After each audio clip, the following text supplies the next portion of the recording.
Did you see this intentional gear-up landing of this R4-D Douglas aircraft at Merrill Field, Alaska the other day from Trans-Northern Aviation? This aircraft suffered a right engine failure on takeoff out of Anchorage and stuffed it in here to Merrill Field, just a few miles down the road. Check this out.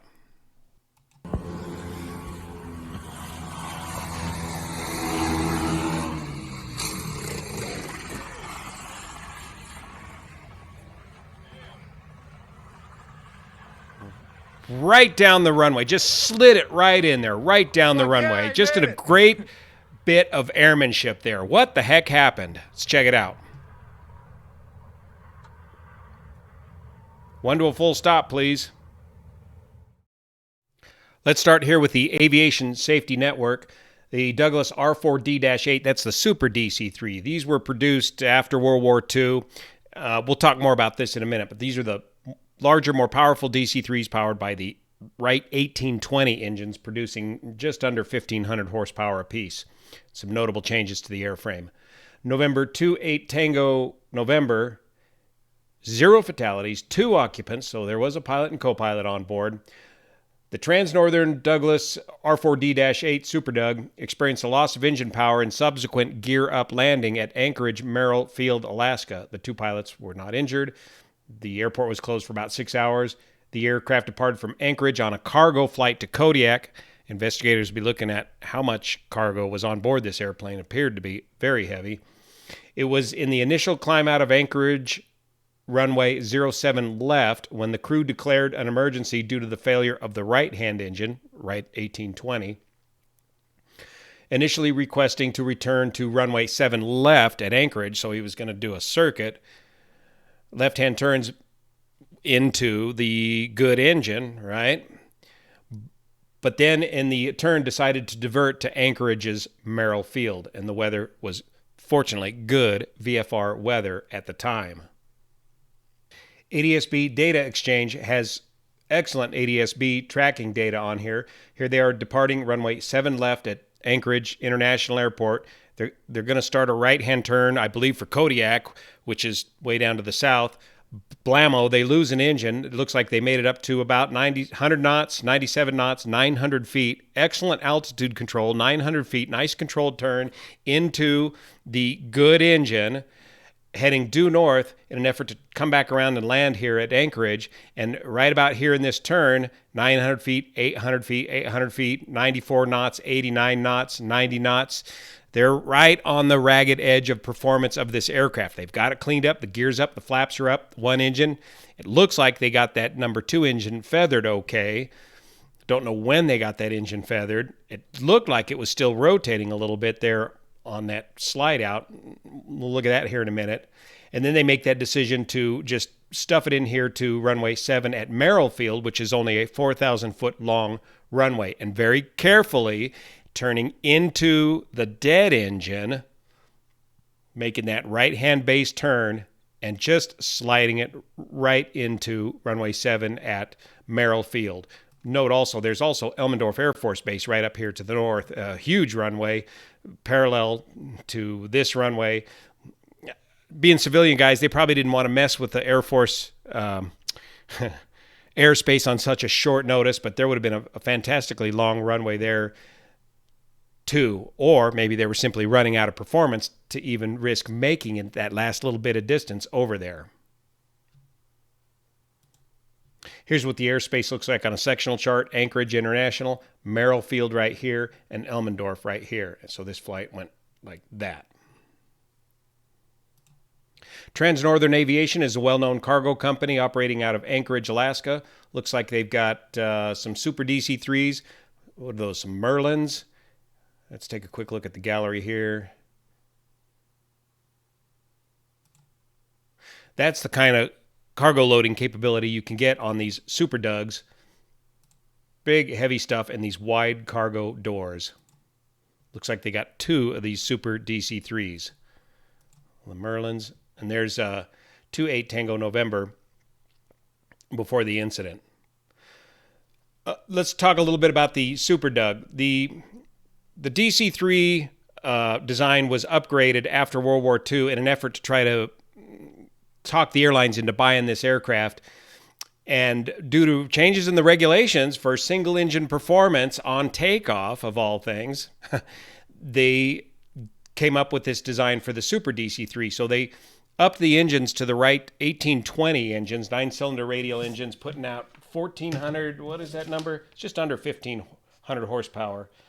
1,475 horsepower, that's the 1820-80 Alpha. So with this supercharged engine, was it supercharged or turbocharged? I forget. But you could get 54.5 inches of manifold pressure at 2,800 RPM on takeoff, making it a very powerful engine if you had the 145 octane fuel. I don't know what they're getting out of it today with 100 octane fuel. And then cruise climb at 45 inches and 2,500 RPM. So a much more powerful engine on the old DC3 design. So they stretched the fuselage a little bit. They made the vertical tail much bigger. It's a square tail now instead of round. I believe there's a servo assist on the rudder for the Super Dug to help with the single engine procedures. Note also the wingtips have been squared off. The landing gear have been fully enclosed. Remember how the DC3, the bottom part of the wheels used to hang out? And the tail wheel retracts. Quite a few other changes. A little complicated fuel system we'll talk about in a minute. But also because of this landing gear change, you can see how in what good shape 28 Tango Bravo or Tango November showed up in after this wreck. This plane's going to be fine, other than the engines, or especially that left engine that just got hammered into the asphalt. This plane will be fine. It'll be flying back again in no time. Here's another look at the Super Dug from jet photos. You see the landing gear doors fully enclosing the landing gear, the large square tail with, I believe, the servo assist and the squared off wingtips and a little different wingtip design. Now everybody in the media looks up the FAA registry on this aircraft, and even the FAA say engine type turboprop. Well, that ain't right. It's not a turboprop. Now let's go listen to this ATC audio tape and some rough video. We've got some additional video to show you. This is from KTUU, Anchorage, Alaska. See if we can get through some ads here. Transferring 123, runway 7 left, good for takeoff. Tower 28 Tango November, we just lost our right engine. We need to come back. Northern 123, we want a left turn, and circling back for runway 7. Transfer 123, left turn approved. Left turn approved, transfer 123. Now it's plan A. Tower, Transnother 123, we're going to be entering Merrill's airspace here, continuing on in the north, trying to get a good climb rate. Transnother 123, it's approved in the Merrill's airspace, and code segment. Mayday, landing runway 7 at Merrill, landing 7 at Merrill. Transnother 123, Merrill knows, they got the traffic cleared for you. Use caution, there's an aircraft right behind you. Move. Just go into just use caution, he's just off you right now. Emergency. And if you can help him, he's just off you right behind you. He made a bad landing. Belly landing. Merrill is closed and will be for a while. Wow. So plan A, they went from plan A to plan B in a matter of seconds. They were heading north trying to get a climb rate established to stagger back around the pattern, but they instead decided, let's just stuff it in to Merrill Field.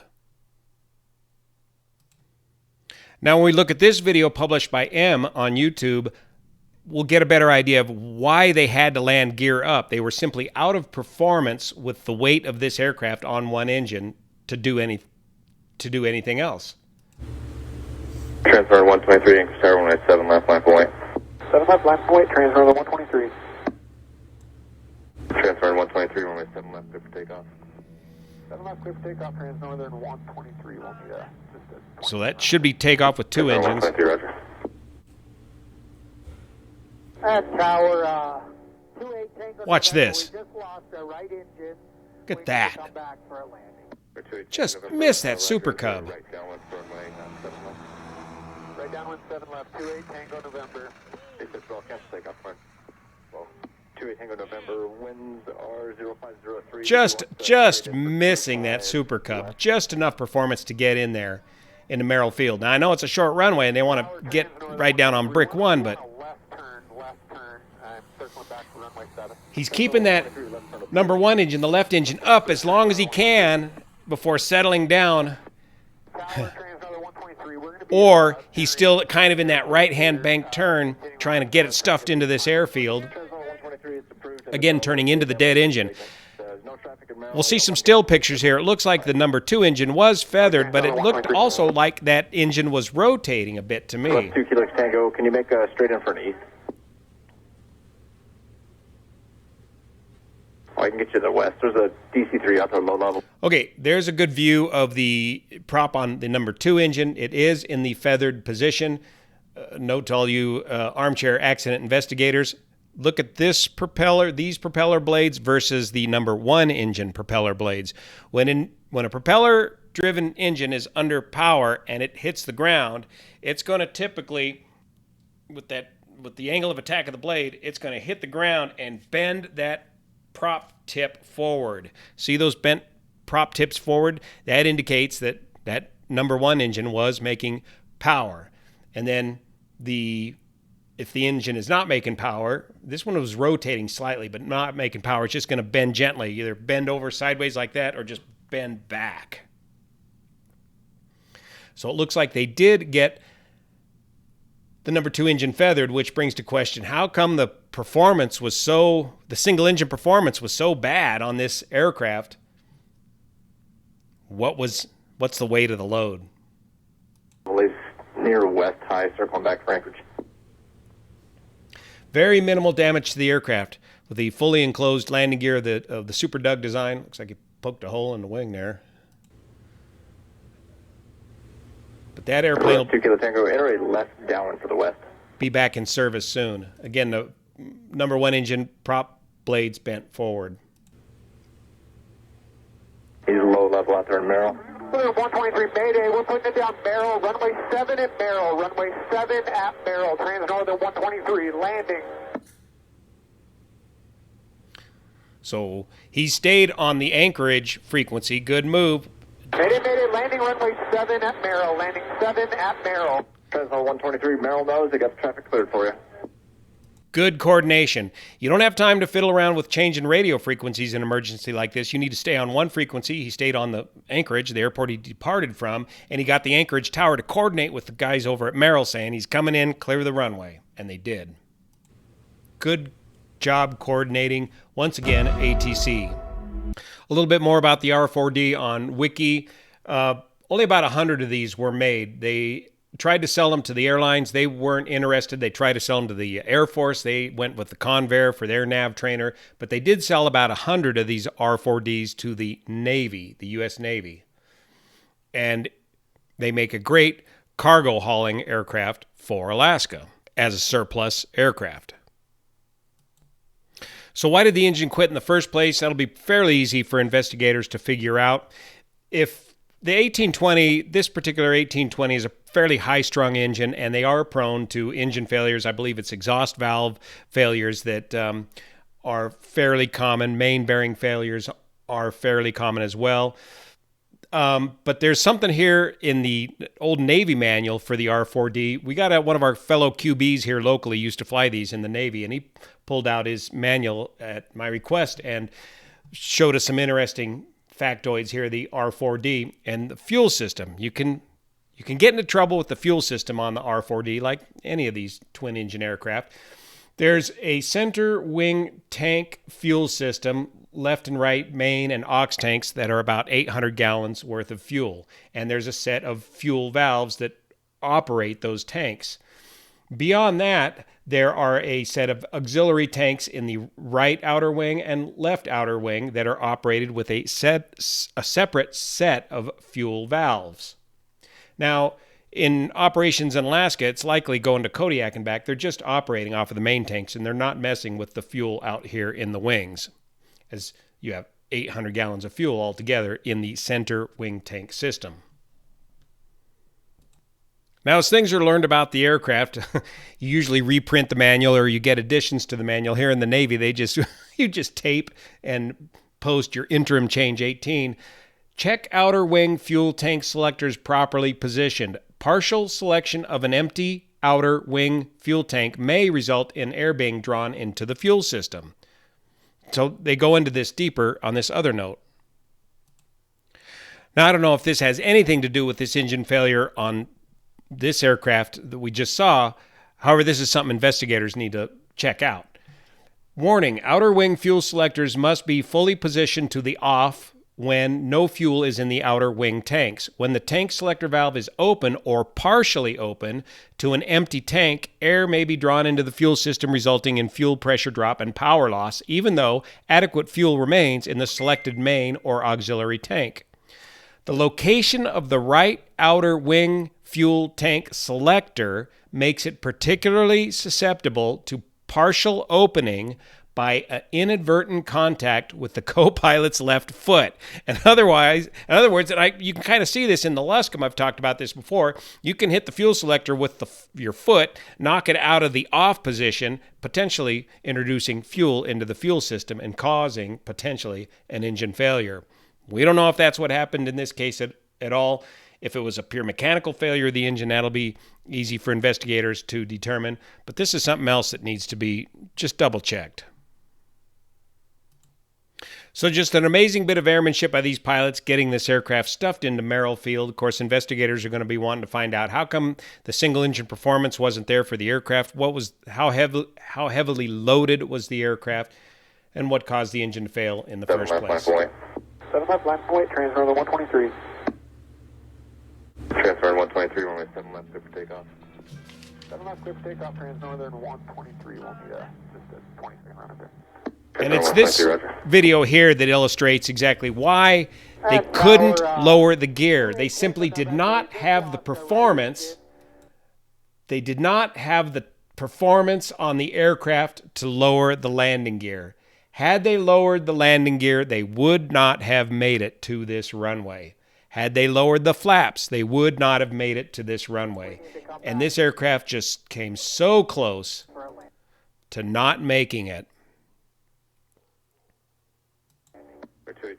Right over the top of that aircraft. Roger, enter right downwind for runway 7 left. Right downwind 7 left, 28 Tango November. Wow. It's a 12 cancel takeoff, fine. Well, 28 Tango November, winds are 0503. Did you want straight in for 25 left?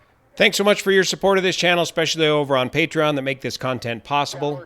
We'll see you here.